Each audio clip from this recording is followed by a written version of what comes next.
So it looks like we are live. Dear friends, we are happy to welcome you to the third dialogue today in the frame of the EBA European Business Association Innovation Day. My name is Tiberiu Dima. I am a member of the board and vice president of European Business Association. I also have a job here in Ukraine. I am managing director for BASF in Ukraine and Moldova and Caucasus countries. Before we start, I would like to remind you that this event is supported by our sponsors, companies Imperial Brands and Robert Bosch. Dear friends, my special guest today is Dr. Nikolaos Dimitriadis. He is an award-winning communications professional, educator, and consultant. He is the head of neuroconsulting services at Optimal HR Group, offering neuro research, neuro advisory, and neuro training services. Dr. Nikolaos is the principal author of the books Neuroscience for Leaders, a brain adaptive leadership approach, which is now in its second edition, and also another book, Advanced Marketing Management, Principles, Skills, and Tools, both for Kogan Page London publisher. Dr. Dimitriadis has studied more than 5,000 human brains, in 25 countries for neuromarketing, neuro-HR, and academic purposes. He supported major corporations around the world with his work. Nikolaos will guide us today through the secrets of modern neuroscience and help understand the technology and practice of neuromarketing and neuro-HR. Please, dear friends, be invited to ask your questions. You can write us on Facebook comments or in Zoom using the chat. So, Nikolaos, welcome. Can you please explain to us what is neuroscience in general? First of all, Tiberiu, thank you very much for having me. It's really a pleasure participating in this EBA event. Of course, I would love if there was the chance to be there with you and everybody at the same place. But because of the pandemic, we need to do it from a distance, which is also great because now these tools allow us to at least connect, even not physical, but digital. It's the next best thing. So I'm taking it. Okay. Thank you very much for having me. Neuroscience, it's a very popular science in these days. If you just go through a bookstore, or you go to an online provider, or when you will be able to fly again, you go to the book parts retailers in an airport. There is a lot of books about human behavior, decision making, personal development, and how to boost our abilities. And all of these books, I'm making a prediction, which I think it's 99% sure, mention the brain. Okay, so the brain is extremely a popular topic nowadays. Why is that? This is because neuroscience is actually the study of the brain and the nervous system. You know, there is not only neurons inside our skull, there are also neurons inside our body through our nervous system. There are also many neurons in our stomach. Actually, if you ask me what is the second brain, it's not actually brain and heart, it's brain and stomach, okay? Because this is where we have the biggest second concentration of neurons apart from the brain. So neuroscience is the study of all this system, brain, body, and environment, because we are always connected and interacting with our environment in order to understand how this system works and how does it produce various processes and outcomes like decision making and behavior. You know? And this is why neuroscience is so popular, because it's a multidisciplinary science. You know, it has psychology inside, it has biology, it has, of course, neurology, more medical science, in order to put all these different knowledge together and understand how we work and how we behave. Okay. Yeah. And since everything we are as human beings is our behavior, meaning who do I talk to, what do I do, how I interact with people, what kind of relations I have, you know, what kind of decision making I go through in order to perform whatever I perform in life. All this is actually centered, focused in brain, body, environment. This is why neuroscience is so popular. It's actually the study of who we are, what we do, and why we do it. This is super interesting and also fascinating in the same time. And I think all the participants here, they should be involved in business or in their work, they're interacting with other people on a daily basis, and that's what makes it very important. Now, since we are talking about business, in which sphere of business can we apply neuroscience, and how it can help us? And also, after you explain the business, is it also about other application outside of business, like for example in society, or to reduce suffering of people? Can you tell us a little bit about sure, and practicalities? Yes, and this is a great question, because after the definition, we have to go and see how we can apply it. So thank you for this question. In business, usually, if you see which department, and we call it more discipline because it might not be just the department, the official department, but other people. The process, the function, the discipline in companies, organizations, business organizations, that usually are very fast in listening what is happening out there and utilizing it for success, most often is marketing. So marketing, sales, communications, traditionally is this part of the living being that it is a company that is under pressure to provide value for the company.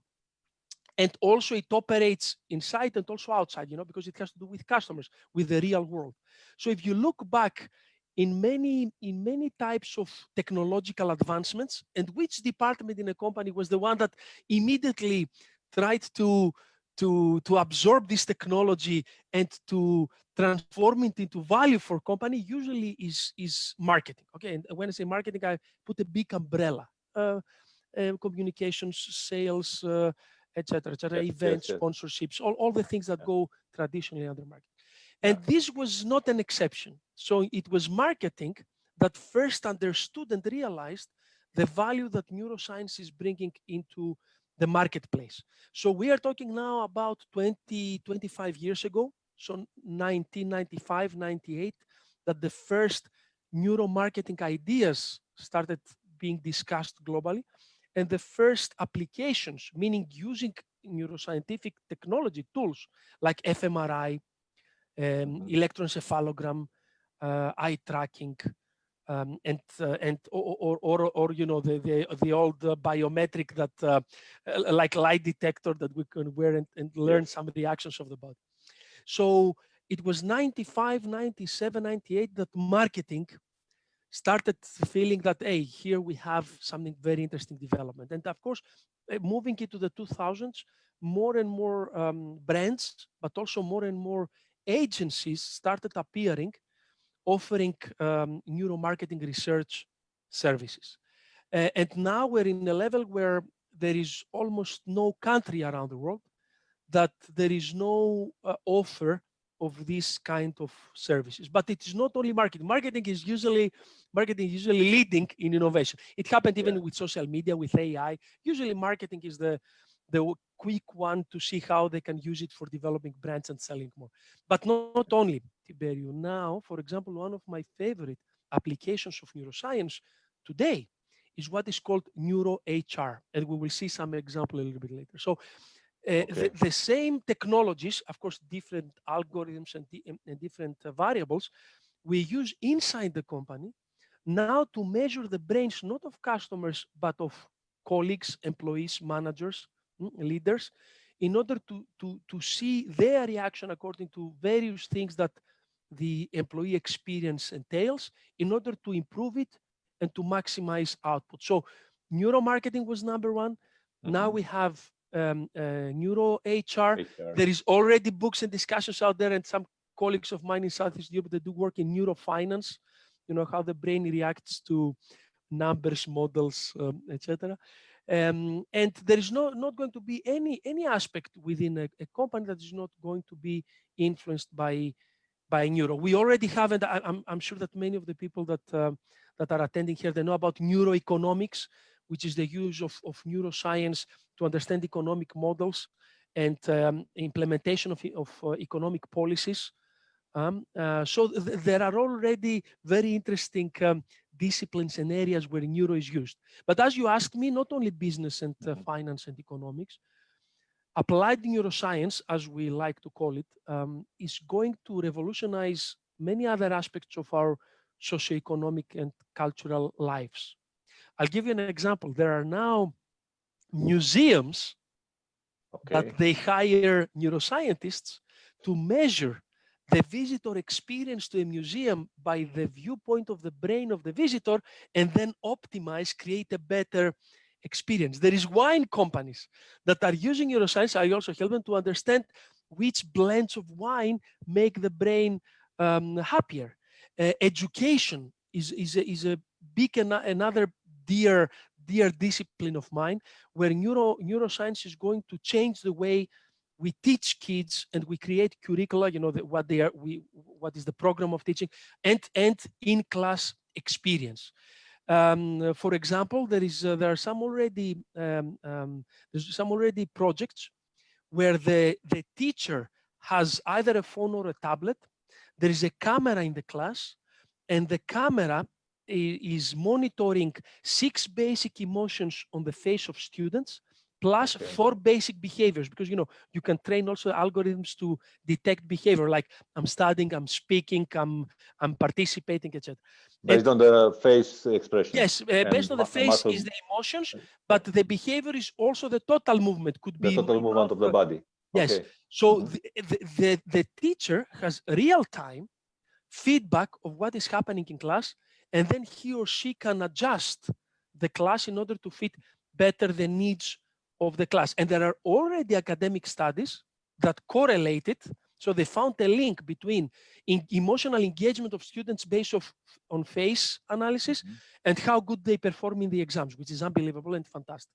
So we already know that the topics where through the face we see stronger engagement, these topics the students perform better in the exams afterwards. So we even have the science to support the implementation of neuro in other aspects in our society. There is also a very interesting application of neuro measurements to detect burnout or the inability to perform a task correctly. And you know what, Tiberio, this is very important for high-risk professions.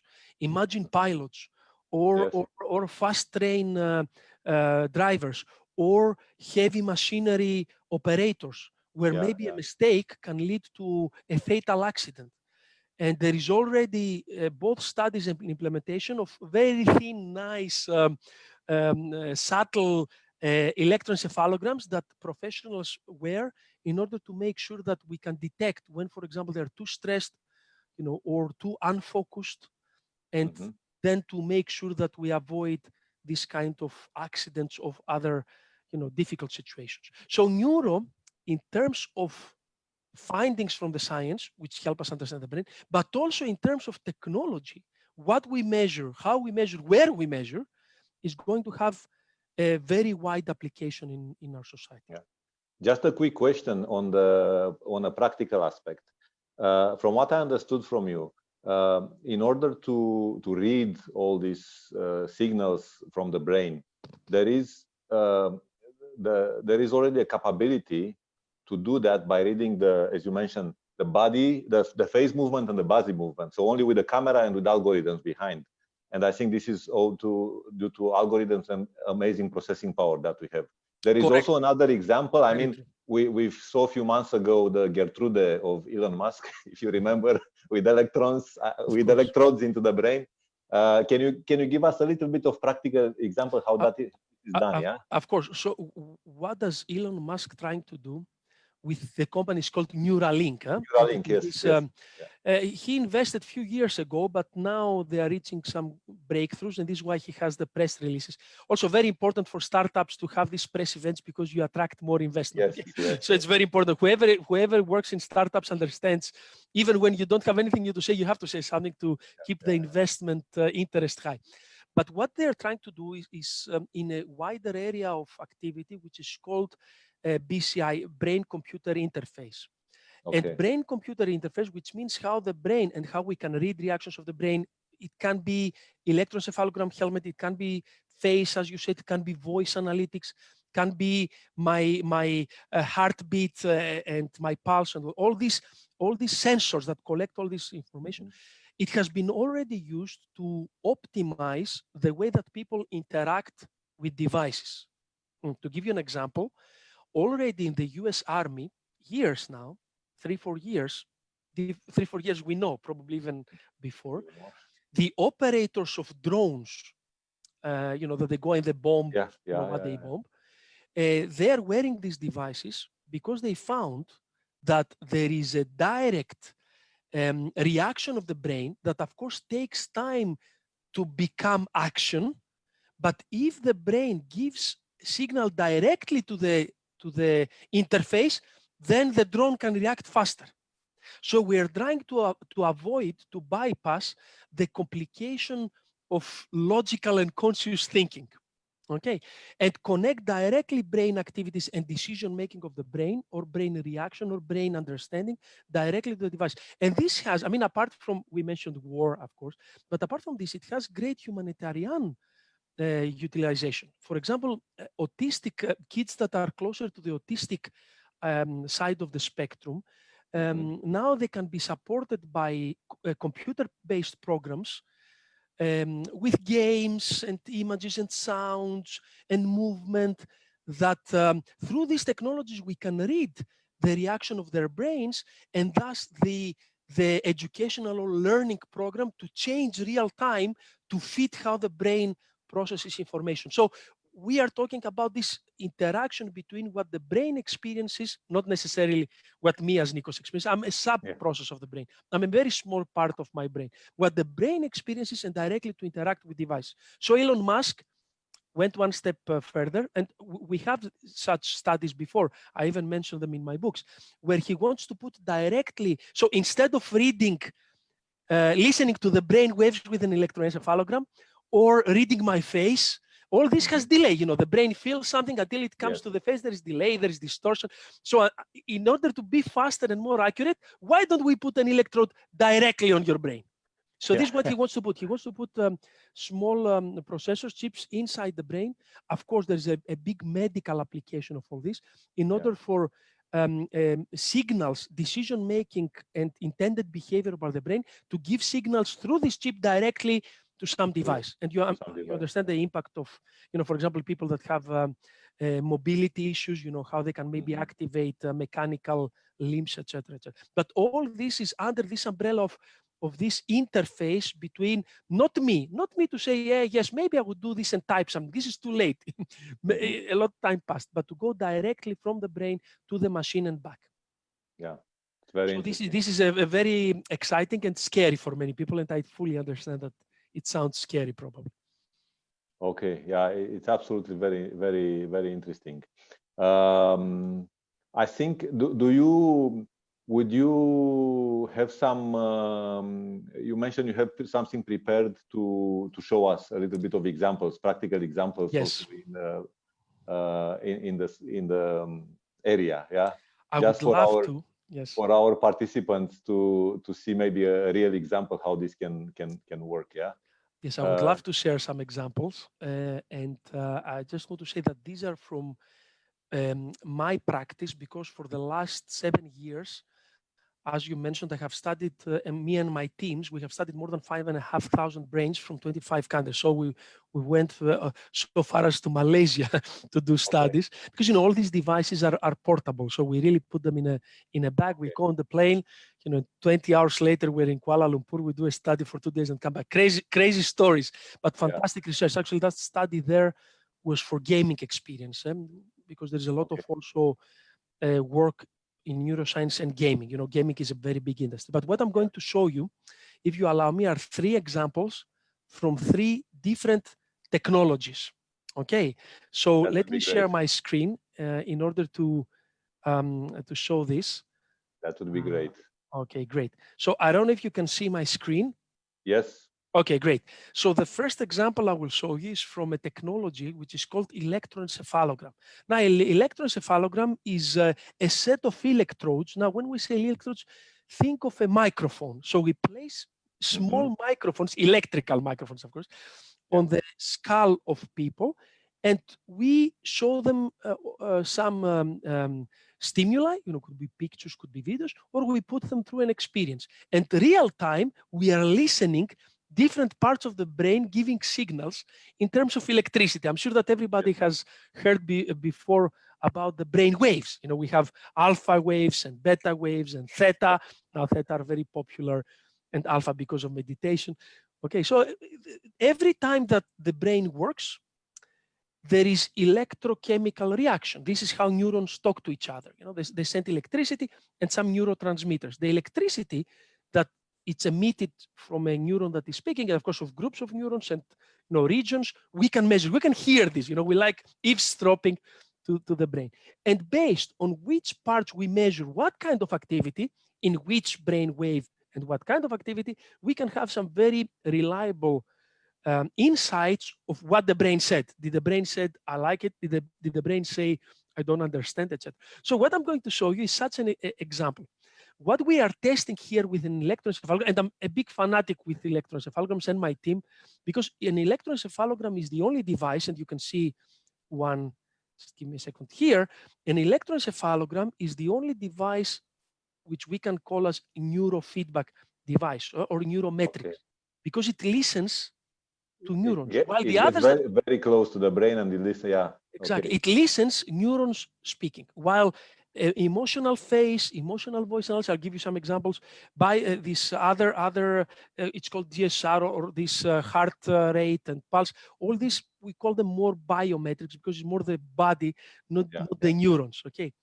So we are big fans of electroencephalogram because it's direct. We're listening to the brain. And what we find out, look at this. I will show you an example.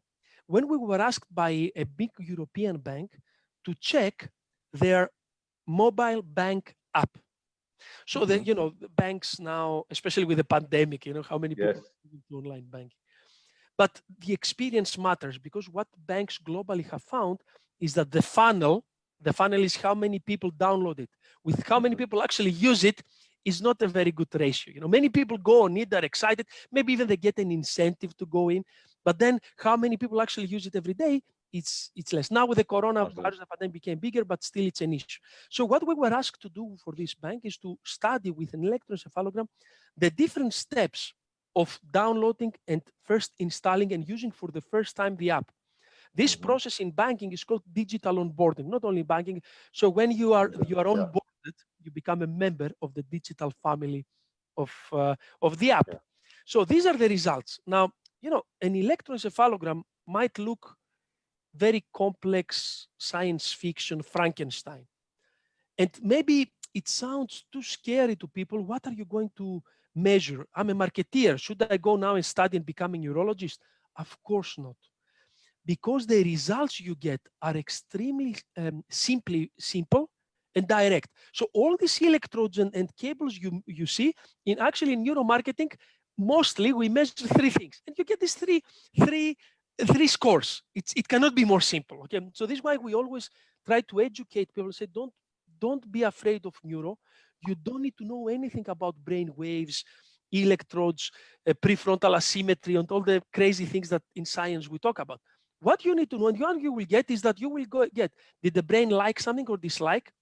In a sense, is the brain positive towards something or negative? Is the brain engaging? Does the brain find something important or it doesn't care so much? And the last one, which is called cognitive load, does the brain crunch the data appropriately, easily, energy efficiently, and creating memories out of it? So there are three measures. In neuromarketing, that's what most of the agencies around the world as us offer. So look at this.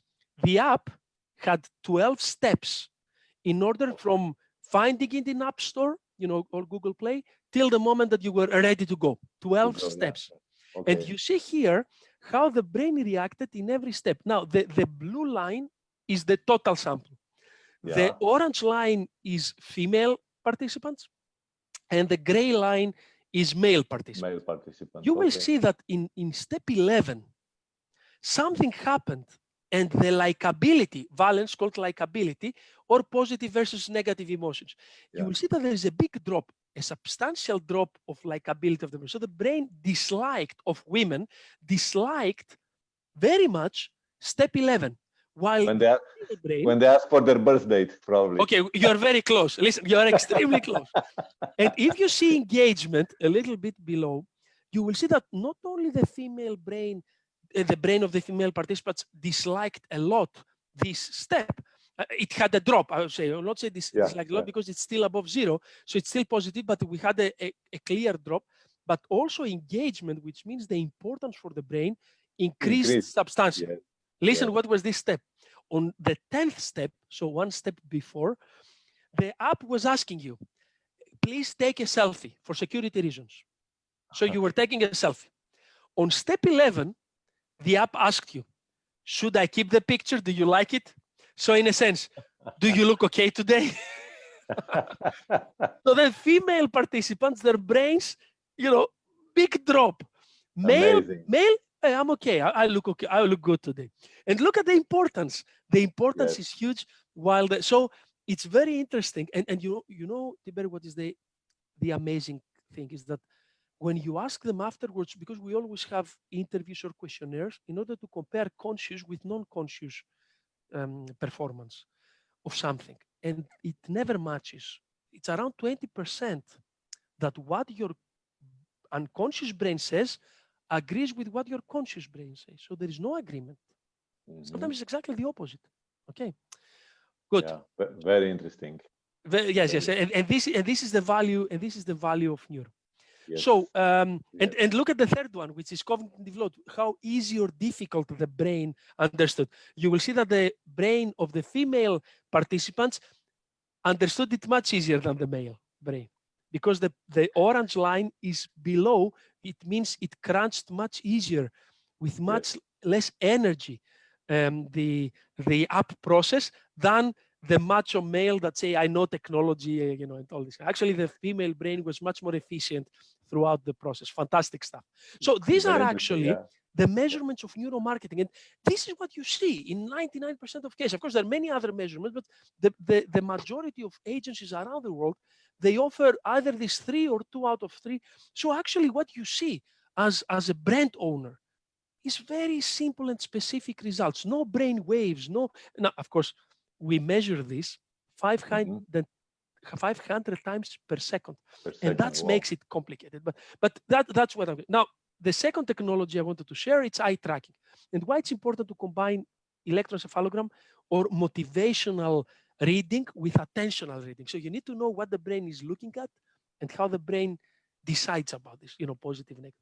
So eye tracking, there are different eye tracking technologies. Now there are even web-based eye tracking technologies, which I'm not still so happy of their accuracy, but maybe they will get better later. But when you use hardware, like glasses, real glasses that measure your eyes as you go in, like these ones, okay, or an eye tracking bar with really infrared cameras that read, they find your eyes and they look, it's extremely accurate. So look at this video. I will show you a video from a participant in a research.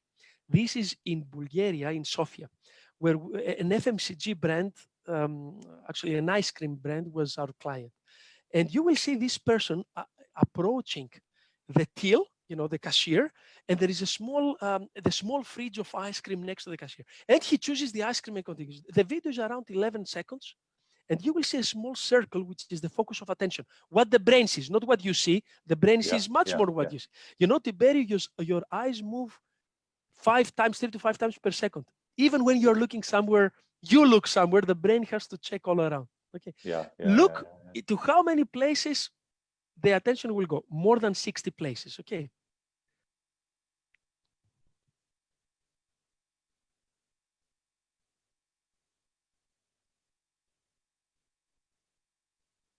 And then he walks out. Now, very interesting. Now, you know what is extremely fun? There is a moment on the video where, let me see if it is here. There is a moment in the video where the person is approaching this, it's exactly here, approaching this fridge and chooses the ice cream that he was planning to get. And you will see here, because I was lucky to find it fast, you will see that the brain looks at the price. And this is actually the price of the ice cream he bought. It's 2.80 something leva. So the brain saw the price. And then he went and he bought this. After he finished, when we asked him, did you see the price? He says, no, I don't need to see the price. I buy this ice cream very often, it's on my list. So I didn't need to see the price, but the brain saw the price. So what does this reveal? It reveals that the brain has expectations of reality based on memory and many other protocols. It creates possible scenarios and it predicts the future. When this prediction of the brain, for example, how much this ice cream should cost, is matched by reality, then the brain releases normal levels of dopamine, which is a motivating chemical, and you continue doing what you were about to do. If the brain makes a forecast, for example, that's the price I expect, and reality doesn't match, for example, if the price was for some mistake, double, then the brain has some options. The first option is to say, hey, Tiberiu, look at the price. And then you go, hey, what is this price? Are you crazy? But another strategy is more interesting and actually more often in these kind of cases. You will just buy another ice cream. And when I ask you after the cashier, why did you buy this and not what you planned? Now, because consciously you didn't see the price, the brain saw the price, compared it with expectation and changed your behavior, you have excuses which are not related with the reason. So you're just saying things like, Nikos, I remembered a friend of mine, I think he told me that that's the best ice cream. Or I saw an ad the other day, or any kind, this in psychology is called post-justification. You justify after the event. Yeah. So these are the things that neuroscience can teach us, that if you need to understand behavior and decision-making, you have to do these studies. The last example of today, it's emotional voice analysis. This is another technique where, when voice is created, there is a specific way that the vocal cords vibrate. And the percentage of vibration of the vocal cords reveal if the brain was happy, unhappy, confrontational, mood. It doesn't have to do at all with what you say, how you say it, in a sense of what language you speak. Nothing of this. It's the tonality, and most of this tonality is not easily detectable by conscious mind. Okay. So what we do is that we take conversations and we run it through the software. We apply also some algorithms on top, and we try to find out what happened. I want to show you something which we found extremely interesting in our studies, and it actually leads us very well to say a few things about neuro HR as well. The study of employees, professionals, experts. Okay. So what you're going to see is a result from a call center analytics. So there's a call center. The specific department we analyzed was collections. It's a very difficult aspect of call centers because it's when the call center is calling you to pay something, and many companies outsource this. So maybe, you are a telco and you want to collect money from unpaid bills. You make a deal from a collections company and they have the agents, they call the call. So this is collections, and actually it is for a telco. Okay. So what did we do? We asked the supervisor of the call center to give us recorded conversations of the agents and somehow to label them, because we have to analyze, to correlate. Is it good? The person, the operator, is it a successful one? Usually they pay or they don't pay. So they gave us a group of calls from star agents, star operators. Okay, the one that you will see is from an operator that she collected 70% of the calls, which is unbelievable. Yeah. And then we compared it with labeled conversations from operators that were not good at all. Actually, most of them were already fired because they were not performing, in the levels that the company wanted. So these are now 3 different conversations analyzed through emotional voice analysis. The first column on the left is from a very successful operator. So this operator, she was a lady, she was collecting more than 70% of the calls, which is absolutely mind-blowing. While the other on the other side is a non-successful operator who was actually below 20% of the calls that he was collecting something. Okay. Now, these are 3 different calls, the different people that these people were calling. You will notice that in the 3 conversations on the left, which is from the very successful operator, there is a kind of pattern of how the emotions, it is this line, how the emotions of the conversation go. While on the right side from the answer, which was actually fired before we did the study, you will see that one goes like this, the other goes like this. There is no really method. Now, the one that is successful and it has a method, what is the method? So with emotional voice analysis, you will analyze many things. The things that we analyzed here is a variable called temper. Temper is how aggressive you are. So it's negative, active, and this is above the line. You see this big middle line. Below the line is negative, but more passive, like bored. So below this line, so we have the line, below the line is negative, but passive, calm, I said bored, not interested, detached, while from the line and above is anger, confrontation, domination, negative, but very active. And then you have the line. The line shows the combined emotions of the conversation. You will see that the very successful operator, she starts negative but passive. In all three cases, and there is no positive. Actually, only the line is neutral. There is no positive score. There's no happiness. There's no joy. There is no we are friends. Okay, it's all negative actually. Below the line, she starts by saying, she calls and she says, I'm calling you to pay this, but she says it in a way that she portrays boredom, non-engagement, unengagement. I don't care if you pay, if you don't pay. I need to. I'm just doing my job. Yeah. Bravo. Yeah. I'm just doing my job. And actually, I don't care. I don't know who you are. I will never know. I don't even want to know who you are. Just let's finish the phone call for me to go. But after some seconds, she is attacking by saying, what? But you need to pay. Do you know what you need to pay? What do you mean? It's your responsibility. So although she starts like uninterested, at a specific moment, she cuts the line and she becomes extremely aggressive. And that's not the whole story. At the end, you will see in all three cases, even in the first case, you will see it start coming back here. Then in the other cases, she becomes more calm. She says, okay, let's relax. Let's see how I can help you. So when we asked this person, what do you do when you are so good? And the supervisor, etc. We did some investigation. The answer was not this. So you see what your brain does, you don't necessarily know what your brain does to make it. Her answer was, listen to this. She says, I start friendly because I want to be, okay with them, calm, but good. Then I need to do my job. I need to push until we find a solution. So she completely missed the fact that she's not starting positive. Actually, her brain, unconsciously, she found her brain found a strategy. And the strategy of the brain was, I will sound like I don't care. So you drop your guard. So, you relax. So you say, this is an easy call. She will not going to pressure me. So let me relax. And the moment that her unconscious understands that you're relaxed, she attacks. It's fantastic. And at the end, because she knows that it's by giving you hope that you will pay, she then says, okay, no need to fight. We will organize. And this is the unconscious, we call it cognitive strategy, okay? Cognitive style. Her unconscious cognitive strategy through trial and error that makes her a fantastic professional. But if you ask her, if you ask the supervisor, you get less than half of the story. Actually, you get a little bit different story. And what if I had to now train I would train them wrongly. I would say, hey guys, you all start positive, be friendly, but it's not friendly. So this is how these technologies and these measurements will allow us to reveal things about ourselves, not only about the clients, the customers, if they will buy this ice cream or that ice cream, but also about ourselves. What makes us strong that maybe we didn't even know about. So these are the examples. I will stop sharing my screen so we can continue the conversation. It's absolutely, thank you very much for sharing this example. It's absolutely fascinating.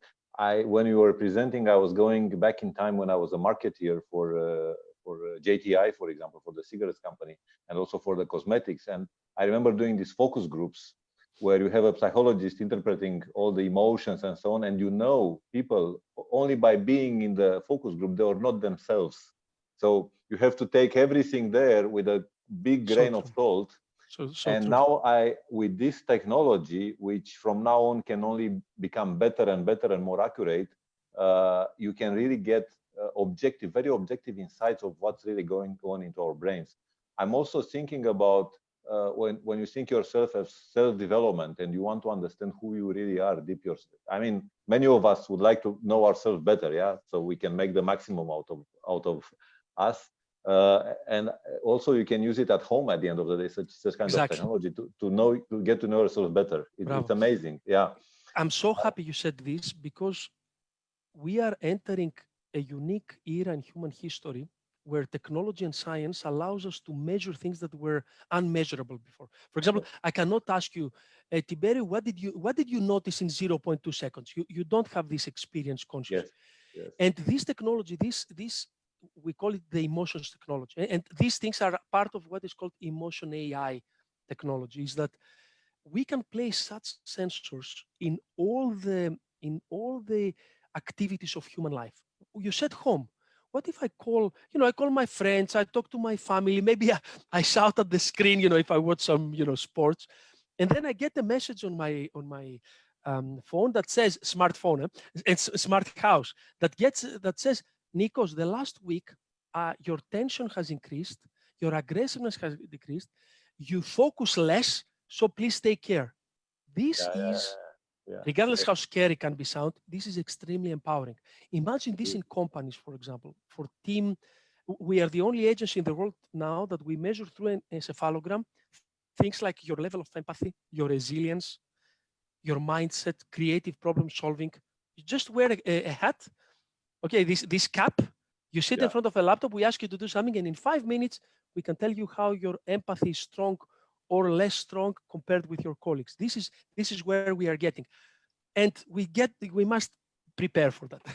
Yeah, it's absolutely fascinating. It's really very super interesting.